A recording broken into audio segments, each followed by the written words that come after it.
In this lesson, we're going to learn how to work with radicals. A radical just looks like this. It's anything that has a root.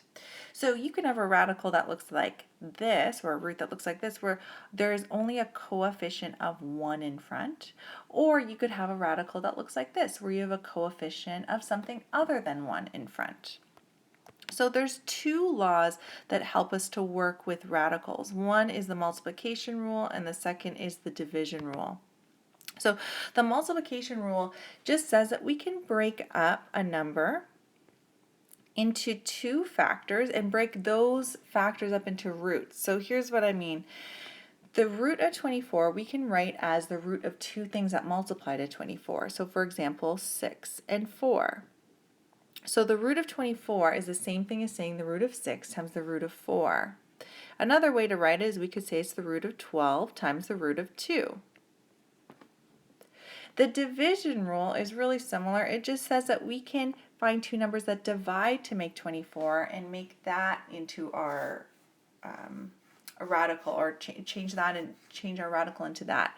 So the root of 24 would be the same thing as saying the root of 48 divided by 2, for example, the root of 2. So if we can find two numbers that divide and make 24, we can change them to the root of those two numbers divided, and that will give us the root of 24. So those are the two rules that are going to help us to be able to simplify.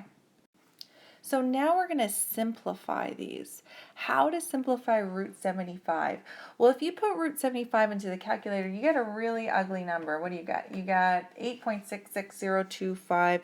That's a really ugly number. That's not what we're talking about when we're talking about simplifying. We want nice whole numbers. So what we can do is we can find numbers that multiply, two numbers that multiply to 75, and try to simplify it that way. But we should pick numbers that are going to work nicely under the square root. So we're looking for perfect square numbers. So what are some numbers that you can find the perfect square of? You can find the perfect square, or you can find the square root of 1. Square root of 1 is 1. You can find the square root of 4. Square root of 4 is 2. And I'm just going to keep listing these numbers. So 1 squared is 1, 2 squared is 4, 3 squared is 9, 4 squared is 16, 5 squared is 25, 6 squared is 36, 7 squared is 49, 8 squared 64, and we can continue just so that we have a few of them. So those are the numbers that we are going to look for in our the numbers that we're trying to simplify. So when I'm trying to find two numbers that multiply to 75, I want to pick a number that's a perfect square. So look at that 25 there. Doesn't 25 go into 75? Here's how it would look like. I could change 75 I could change 75 into 25 times 3. Now, why did I choose 25? Because it's going to work out really nicely. Using that multiplication rule, I can change this into 25 times the root of 3. And I know what the root of 25 is. It's 5. So I can change this into 5 root 3. So I'll know if I have the right answer if I just put the square root of 75 into the calculator and press equals, and then put 5 times root 3 into the calculator and press equals, we will get the same answer. So we are done. We know we're done if there's no other perfect squares that go into whatever's underneath our radical. So 3 cannot be simplified any further. So let's try this guy here. So this is 5 times the root of 27. So when we're simplifying, that 5 is just going to stay on the outside, and we're going to simplify that root of 27. Are there any perfect squares that go into 27? 9. So why don't we change 27 into 9 times 3? And let's simplify this. So we have 5 times the root of 9 times the root of 3. And we know we can simplify the root of 9 to 3. And let's do one more step. We know that we can also multiply the 5 times 3 to make 15. So my final answer is 15 root 3. I know that this is simplified. First we can check in our calculator. 5 times root 27, press equals, then 15 times root 3, press equals. And we know that there's no other perfect square that goes into 3, so we're done. Let's try one more example. Let's try root of 22. So what perfect squares go into 22? Let's try 4, nope, 9, nope, 16, nope, 25 is too big. There's no perfect squares that go into 22, so this is actually already simplified. We're done. So remember, it's fully simplified if there's no other perfect square numbers that can divide into our root. In this example, we're going to go backwards now. So we're being given a simplified version of a radical, and I want us to come up with changes to an entire radical. So I want it to look like just root of something underneath. So it's like I'm giving you the answer, and I want you to give me the original question. So we got to change everything here into a root. So the root of 5 is already a root. Oh, that should be 5. The root of 5 is already a root, so let's not change that one. Here we go. We got to change the 4. We got to change 4 into a root. So how could we do that? Square root of what would make 4? Let's make something equivalent. Wouldn't it be 16? Is that not an equivalent statement? 4 root 16, same thing. So now we can make this into a whole root by just multiplying the 16 and the 5. We're just using that multiplication rule. And 16 times 5 is going to be 80. So we're done. We can check in our calculator and make sure they're equivalent. What about this one here? What if there's a negative in front? So I've got to make something equivalent to root 6. So I know that root 3 is equivalent to root 3. I'm trying to make root 6 into a root. So I'm going to put root of negative 36 because that's going to be equivalent to negative 6, right? No. Are you thinking, no, that doesn't make any sense? And then you're right, because we can't take the square root of a negative number because no number multiplied by itself, that exact same number, is going to make a negative. So this is not possible. I can take the square root of 36, but that will give me 6, not negative 6. So I'm going to just put the negative on the outside here. I'm forced to do that.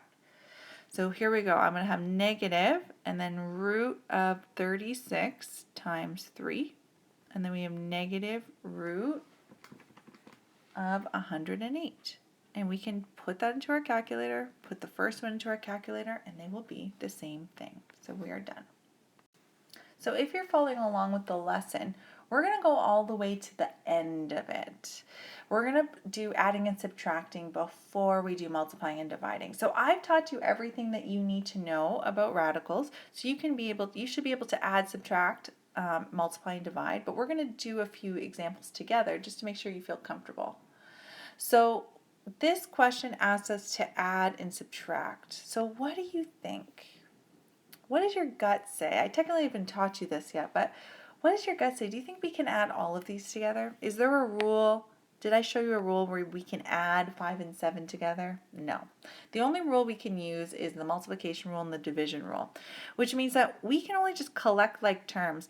Think of root 5 as like x. How many x's terms do we have? We have 8 root 5 and we have negative 4 root 5. So those two are like terms.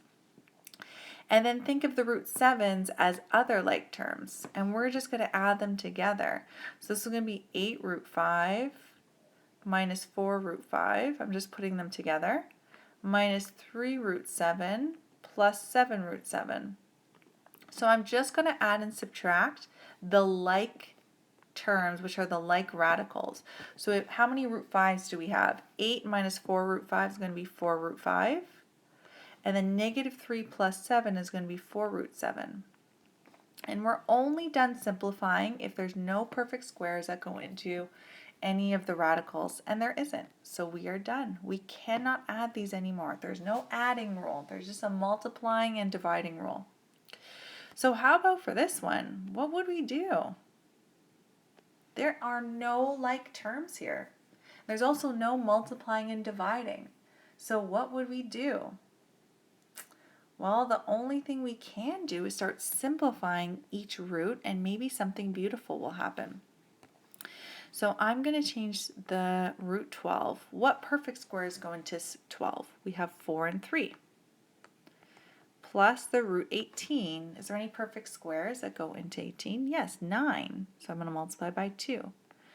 How about 27? 9 again. So I can change that to 9 times root 3. And how about 50? We can divide it by 25 times 2. So you'll be able to come up with these very quickly. Just have your, like the more that you practice, have your list of perfect square numbers out and handy when you're working on something like this. So let's go ahead and change this into roots now. I'm going to break them up. So this is root 9, root 2, root 9, root 3, root 25, root 2. And now we can start converting them to whole numbers. We knew root 4 is 2. We know 9 is 3. We know 9 again is 3. 25. I'm going to change the brackets here. Okay, I'm going to change that just to 3. Okay. I'm just going to simplify this. 7 times 2, we know that that's just 14. 3 root 2 minus 3 root 3 plus 5 root 2. Okay, so now what can we do? Do we have any like terms? Yeah, we do. We have all these root 3's going on here. We have 14 root 3 and negative 3 root 3. And then we have root 2's. We have plus 3 root 2 and plus 5 root 2. So let's go ahead and add those like terms together. So I'm going to collect the root 3's. So I've got 14 root 3's minus 3 root 3's. That's going to make 11 root 3. And then I have 3 root 2 plus 5 root 2. That's going to be 8 root 2. Is there anything else I can do? Can I add these together? Is there an adding rule like the multiplying rule and the dividing rule? Nope. So there's no other perfect square that go into 3 or 2, so we are done. Adding and subtracting is the hardest thing to do with radicals, just because sometimes it takes a long time. So multiplying and dividing is a lot easier, so you'll be able to pick this up really quickly. So how can we multiply? Again, I've taught you everything you need to know by now, so you could actually do this whole rest of this page on your own. So what would you do? What does your gut say to do here? How do I multiply root 2 times root 10? Well, doesn't the multiplication rule just mean that it means this? So it would just be root 20. That's it. There. Are we done? We can only be done if there's no perfect squares that go into the number under the root. Is there any perfect squares that go into 20? Yes. So I'm going to start to skip some steps here. So this one last time, I'm going to write it out this way. So I can change this into 4 times 5, because 4 is going to be a perfect square. And then I would change this into root 4, root 5. And then I'm going to change this into 2 root 5. And again, I can check on my calculator, 2 times root 5, and then root 2 times root 10. It will give me the same answer. I'm going to start to skip this step here. I'm going to go right from root 20 to root 4 times root 5 from now on. If you still need this step, go ahead and use it. But just to save time, I'm going to start skipping it. Notice how I always put the perfect square first. You don't have to do that, but it works out nicely so that the coefficient comes first. Okay, let's take a look at this guy here. Okay, so what does this look like? Looks like a monomial times a binomial. So we know what to do here. This monomial is multiplying by everything in this bracket. So I've got to multiply the 2 root 2 times 7. So it's going to look like this. 2 root 2, times root 7, not 7. It's going to be 2 root 2 times root 7. That's what it's going to look like. Plus, now we have 2 root 2 times 3 root 3. So I'm going to do 2 root 2 times 3 root 3. So what can be simplified here? Well, on the first one, we can multiply the roots together. So let's do that. So we've got 2 root of 14 plus, in the second one, we can multiply the numbers together, 2 times 3, and we can multiply the roots together, also 2 times 3. So this is going to be 2 times 3 is 6, and then root of 2 times 3 is root 6. So can we add these together first of all? No, because they're not like terms. Can we simplify them anymore? Are there any perfect squares that go into 14? Nope. How about 6? Also no. So we are done. How about this one? It's the mega problem. So we've got a binomial times a binomial. So we know what to do with this. We're going to multiply the 3 times everything in there. Then we're going to multiply the 2 root 6 times everything in there. So I'm telling you, you know everything you need to know now. So I want you to try this one on your own. So you're going to pause the video, try it on your own, and then come back to the video once you're done. So if you're listening to this right now, you should have at least the first line of this done. So here is our first line. This is what happens when we multiply 3 times 2. We get 6. 3 times 3 root 24 is going to be 9 root 24. Negative 2 root 6 times 2 is going to be negative 4 root 6. Again, we're just multiplying the coefficients and multiplying the roots. And then negative 2 root 6 times positive 3 root 24. I made a mistake just realizing this. Negative 2 root 6 times 3 root 24 is not going to be negative 6 root 24. Negative 2 times 3 makes 6, but I have to do 6 times 24 here. So I'm going to change this to 24 times 6. That's what my final answer here is going to be. So I've got 6 plus 9 root 24 minus 4 root 6 minus 6 times 24 times 6, which is 144. Woohoo! Okay, what did you do next? Hopefully you didn't make the same mistake that I did. Hopefully you got 144 on the first try. What can we do next? Did you simplify the root 44? We know that that's just 12. How about the root 24? Can we simplify that anymore? Yes, we can. So we have 6 plus 9. I'm going to go through this quickly because you tried this on your own. We have 6 times 4. I'm going to change that actually. I'm going to go 4 times 6.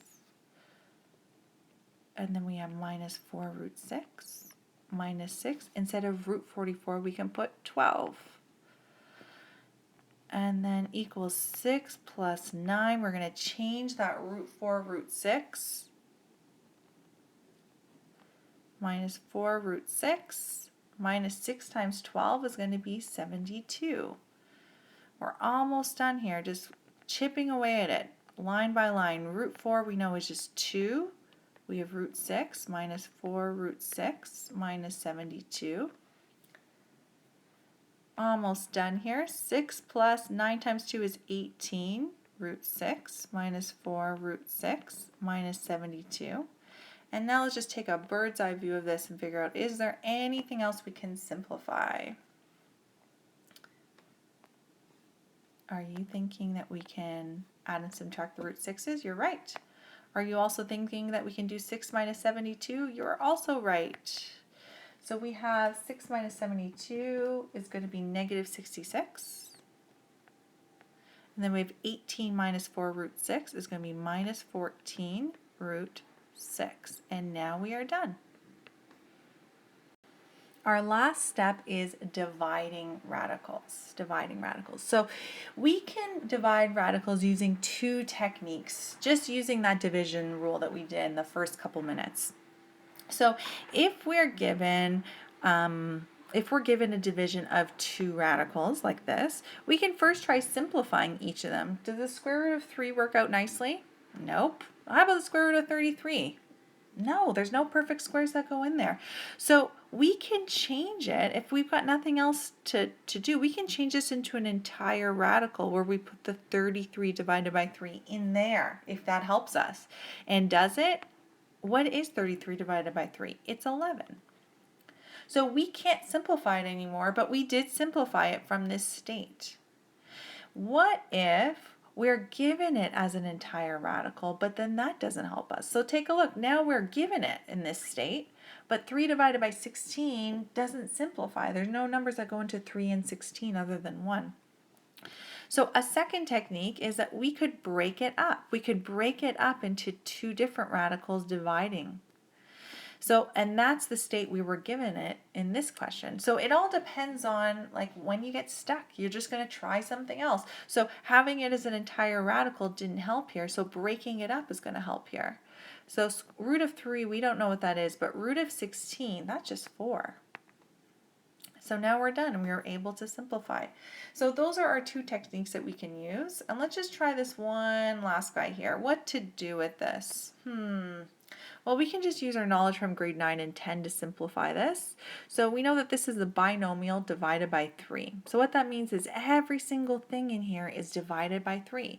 So we're just going to break that up into what we just said. It's going to be 6 divided by 3 and root of 45 divided by 3. What can we simplify now? Well, the 6 divided by 3 is just 2. I can change root 45. What can we change root 45 to? I can change it to 9 and 5, root of 9 times 5.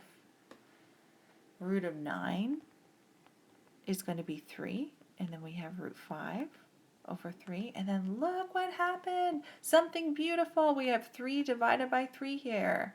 So we're left with 2 minus root 5. We have no like terms, and 5 can't be simplified anymore, so we are done.